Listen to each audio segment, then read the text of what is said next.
আরব ইতিহাসের কিংবদন্তি নারী রানী বিলকিস পবিত্র কুরআনের সূরা নামলে 29 থেকে 36 আয়াত।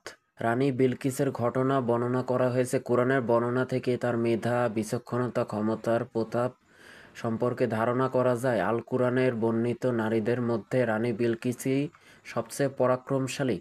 তিনি রাজত্ব করতেন আরব উপদ্বীপের বর্তমান ইয়েমেনে, প্রাচীন ইতিহাসে যা সাবা নামে বিবৃত হয়েছে। ইসলাম পূর্ব আরব ইতিহাসেও রানী বিলকিসের গৌরবোজ্জ্বল শাসনের বিবরণ পাওয়া যায়। তিনি ইয়েমেনের একটি বিস্তৃত অঞ্চল শাসন করতেন। তার শাসনামলে ইয়েমেনের প্রভূত উন্নয়ন হয়। আর্থিক উন্নয়নের ফলে সুউচ্চ ভবন নির্মিত হয়। তার মৃত্যুর পরও তা দীর্ঘকাল পর্যন্ত টিকে ছিল। রানী বিলকিসের পূর্বপুরুষরা ইয়েমেনের সাবা অঞ্চল শাসন করতেন। তার পূর্বপুরুষের নাম অনুসারেই এই অঞ্চলের নাম সাবা হয়। তার বংশের নাম ছিল সারা। গ্রহণযোগ্য মত অনুসারে বিলকিস ছিলেন জি সারাহর কন্যা, যদিও কোনো কোনো ঐতিহাসিকগণ বলেছেন তার পিতার নাম ইলিশ সারাহ। রানী বিলকিস সাবার রানী হওয়ার পর নারী হওয়ার কারণে গোত্রের লোকেরা তার নেতৃত্ব মেনে নিতে অস্বীকার জানায়। তারা মেনে নিতে পারছিল না যে একজন নারী তাদের উপর কর্তৃত্ব করবে। ফলে তারা বিলকিসের বিরুদ্ধে বিদ্রোহ ঘোষণা করে ব্যাপক সেনা সমাবেশ ঘটালো। পরিস্থিতি নিয়ন্ত্রণের বাইরে চলে গেলে রানী তার ভাইকে নিয়ে রাজপ্রাসাদ থেকে বেরিয়ে পালিয়ে যান এবং জাফর ইবনে কুরত আল আসাদির আশ্রয় নেন। কিন্তু রাজ্য উদ্ধারের জন্য বিলকিস অভিনব এক কৌশল অবলম্বন করেন। তা হলো তিনি তার প্রতিপক্ষ আমরের কাছে গেলেন। বিলকিস অভিনব এক কৌশল অবলম্বন করলেন। তা হলো তিনি তার প্রতিপক্ষ আমরের কাছে গেলেন। বিলকিস পালিয়ে আসার পর যিনি ক্ষমতা গ্রহণ করেছিলেন, অমর রানীর সৌন্দর্যে মুগ্ধ হলেন, তাকে জীবনসঙ্গী করতে প্রলুব্ধ হলেন। রানীকে একত্রে মদ পানের আমন্ত্রণ জানালেন। বিলকিস তাতে সাড়া দেন। অমর মদ পান করে নেশাগ্রস্ত হয়ে পড়লে বিলকিস তাকে হত্যা করে। কিন্তু অমরের লাশ লুকিয়ে রেখে তিনি রাজদরবারে যান, বলেন, রাজা আমাকে বিয়ে করেছেন। তিনি সব শ্রেণীর নাগরিককে অমুক স্থানে একত্রিত হওয়ার নির্দেশ দিয়েছেন। যখন মানুষ নির্ধারিত স্থানে একত্রিত হলো তিনি বললেন, আমি রাজার স্ত্রী। তোমরা জানো তার সন্তান জন্ম দেওয়ার ক্ষমতা নেই, তাই তিনি আমাকে উত্তরাধিকার নিযুক্ত করেছেন। তিনি আমাকে এই বিষয়ে তোমাদের অঙ্গীকার গ্রহণের নির্দেশও দিয়েছেন। লোকেরা বিলকিসের কথা বিশ্বাস করল। তার হাতে বাইয়াত হলো। বাইয়াত শেষে তিনি জানালেন যে রাজাকে খুন করা হয়েছে, কিন্তু আগেই তার আনুগত্য শপথ করায় তাদের কিছুই করার থাকলো না। রাজত্ব স্থায়ী হওয়ার পর রানী বিলকিস সেনাবাহিনী পুনর্বিন্যাস করেন। একে একে হামির, ব্যাবিলন, নাহাউন্দা, আজারবাইজান জয় করেন।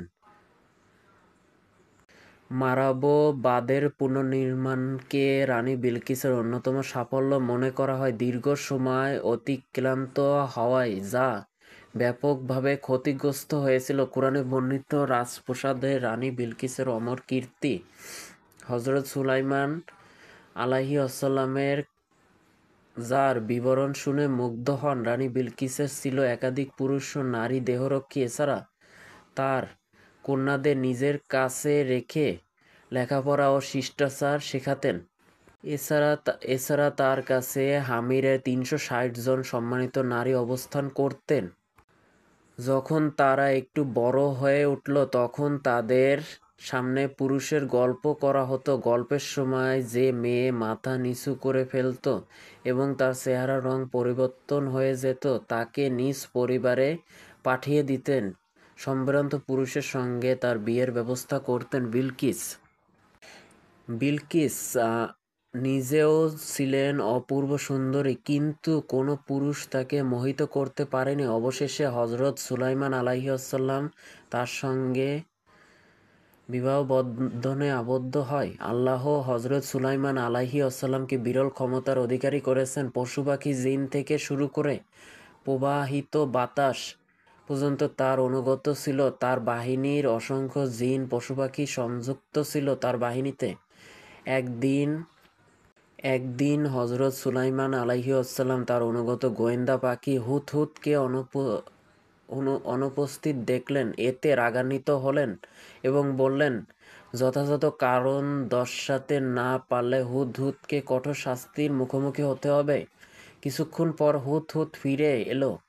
রানী বিলকিসের রাজত্ব, ক্ষমতা, প্রাসাদ, সিংহাসন সম্পর্কে গুরুত্বপূর্ণ তথ্য দিল। তিনি রানীকে আল্লাহ তাআলার প্রতি বিশ্বাস স্থাপনের আহ্বান জানিয়ে চিঠি পাঠান। উত্তরে রানী বিপুল পরিমাণ উপঢৌকন প্রেরণ করেন হজরত সুলাইমান আলাইহি আসসালামের দরবারে। এতে ছিল নগদ, স্বর্ণ, রৌপ্য, দাসদাসীসহ বহু মূল্যবান সামগ্রী। সঙ্গে পাঠান 40 সদস্যের উচ্চতর কূটনৈতিক দল। কিন্তু জাগতিক এই ধনসম্পদের প্রতি কোনো মোহ ছিল না সুলাইমান আলাইহি আসাল্লামের। তিনি তা প্রত্যাখ্যান করলেন এবং জানালেন, মানুষকে কুফর শিরক মুক্ত করে একাত্মবাদের পথে নিয়ে আসাই তার মূল চাওয়া। আল্লাহ হজরত সুলাইমান আলাইহি আসাল্লামকে যে ক্ষমতা, ঐশ্বর্য ও প্রাচুর্য দান করেছেন, রানী বিলকিসের প্রতিনিধিদের সে সম্পর্কে ধারণা দিলেন তিনি।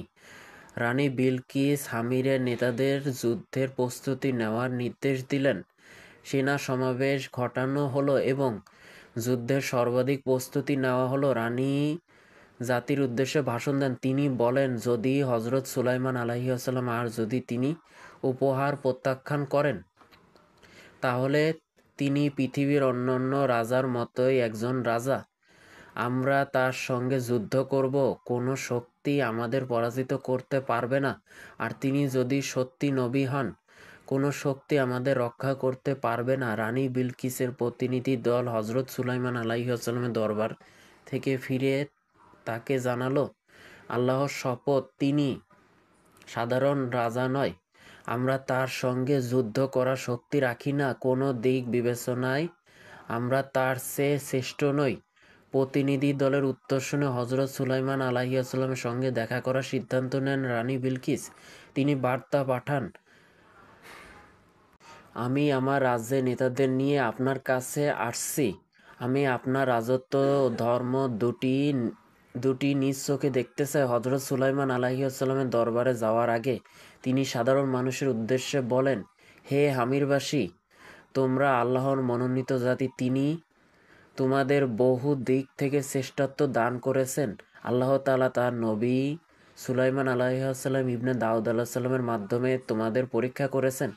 যদি তোমরা ঈমান আনো এবং আল্লাহ তাআলার প্রতি কর্তৃত্ব হও, তাহলে আল্লাহ তার অনুগ্রহ বাড়িয়ে দেবেন। আর যদি তোমরা অস্বীকার করো, তাহলে তিনি তার নিয়ামত ছিনিয়ে নেবেন, তোমাদের উপর দুর্যোগ চাপিয়ে দেবেন। জনসাধারণের পক্ষ থেকে জানানো হলো, সিদ্ধান্ত সিদ্ধান্ত আপনার হাতে। অতঃপর তিনি 1,12,000 সৈন্যের এক বিশাল বাহিনী নিয়ে রওনা হন। অবশিষ্ট সেনাদের গামদান ও মারাবে রেখে যান। অন্যদিকে সুলাইমান আলাইহিস সালাম তার বাহিনীকে বললেন, কে রানী বিলকিসের সিংহাসন আমার সামনে উপস্থিত করতে পারবে? সে উপস্থিত হওয়ার আগেই তার অনুগত একটি জিন রানী বিলকিসের সিংহাসন তার সামনে উপস্থিত করে। তখন একটি কাচের তৈরি সুরম্যাত প্রসাদেও তৈরি করেন তিনি, যা নিজ দিয়ে ঝর্ণাধারা বয়ে যেত। প্রতি বিনয় অনুগত প্রকাশ করেন। হজরত সুলাইমান আলাইহিস সালামের দরবারে নিজের সিংহাসন দেখে হতভম্ব হয়ে যান রানী বিলকিস। প্রসিদ্ধ মতে তাদের বিয়ে হয়। রানী বিলকিস হজরত সুলাইমান আলাইহিস সালামের সন্তানের মাও হন। রানী বিলকিসের সন্তান রিহাম বিন সুলাইমানকে হত্যা করার পর শোকে অক্লান্ত হয়ে তিনিও মৃত্যুবরণ করেন। আমরা সবাই জানি হজরত সুলাইমান আলাইহিস সালাম ছিলেন জিনদের সর্দার। সুলাইমানের বিবি বোন নাম ছিল বিলকিস। রানী বিলকিস বিনতে সারাহিল ছিলেন তৎকালীন ইয়েমেনের সাবার রানী। উনি সূর্য পূজা করতেন। আল্লাহ তাআলার কাছ থেকে সুলাইমানের উপর নির্দেশ আসে বিলকিসকে মুসলমান বানাতে। বিলকিস ছিলেন প্রভূত বৈত্য বৈভবের মালিক। রানীর একটি বিশাল সিংহাসন ছিল, যা স্বর্ণ, রৌপ্য, বিভিন্ন প্রকার মূল্যবান পাথর দ্বারা সুসজ্জিত ছিল। হজরত সুলাইমান আলাইসাল্লাম রানীর নিকট এই মর্মে পত্র প্রেরণ করেছিলেন যে সে যেন কুফর শিরক বর্জন করে, আল্লাহ এক বলে বিশ্বাস করে, ক্ষমতার অহমিকা পদত্যাগ করে, তার আনুগত্য স্বীকার করে, তার নিকট আত্মসমর্পণ করে। আমার নিকট আসার পূর্বে তোমাদের মধ্যে কে তার সিংহাসন আমার নিকট নিয়ে আসতে পারবে? এক শক্তিশালী জিন বলল, আপনার মজলিস শেষ হওয়ার পূর্বেই আমি তা আপনার নিকট এনে দিতে পারব। হজরত সুলাইমান আলাইহিসসালামের নিকটবর্তী জিন সাহাবী ইতিহাস লেখক বললেন, আপনার চোখের পলক ফেলার পূর্বেই আমি তা আপনার নিকট নিয়ে আসতে পারব। ইনি আসমানি কিতাবের জ্ঞান সম্পন্ন ছিলেন। তার ইসমে আজম, আল্লাহর কিছু গুণবাচক নাম যা পাঠ করলে গায়েবী শক্তি লাভ করা যায়, জানা ছিল। মুহূর্তের মধ্যে সে সিংহাসন নিয়ে আসলো। এ থেকে বোঝা যায় যে জিনদের শক্তি বা ক্ষমতা কতটা বিশাল। রানী বিলকিস হজরত সুলাইমান আলাইহিসসালামের দরবারে উপস্থিত হলো। তিনি এখানে তার নিজ সিংহাসন দেখে বিস্মিত হলেন, এক আল্লাহর তাআলার প্রতি ঈমান প্রকাশ করলেন। রানী হজরত সুলাইমানের আল্লাহ প্রদত্ত জ্ঞান, প্রজ্ঞা, ঐশ্বর্য, অভূতপূর্ব ক্ষমতার প্রতাপ লক্ষ্য করে পাঠ করেছিলেন, হে আমার প্রতিপালক, আমি তো নিজের প্রতি জুলুম করেছিলাম।